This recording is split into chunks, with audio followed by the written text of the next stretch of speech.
lỡ cô ấy nơi nè sắp mà chụp với ngày lớn đi má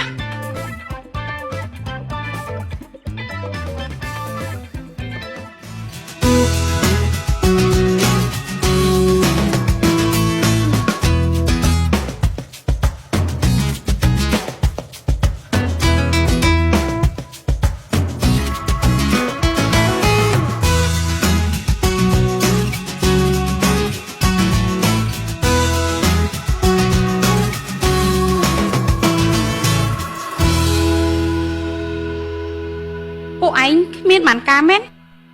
conแต่cá ngheប៉ុណ្ណឹងធ្វើមិនបានដែរបរាជ័យទៀតហើយដោយសារសន្តិសុខស្រីពីរអ្នកនោះវាធ្វើឲ្យបែកការលើកនេះឆ្លោះឆ្លោយបានប៉ុន្តែលើកក្រោយកុំឲ្យឆ្លោះឆ្លោយទៀតបើសិនជាឆ្លោះឆ្លោយទៀតកុំសង្ឃឹមថាយើងបើកលុយឲ្យពួកឯងឲ្យសោះបានទេនាងទៅថាប់ទៅធ្វើការទៅតោះយើង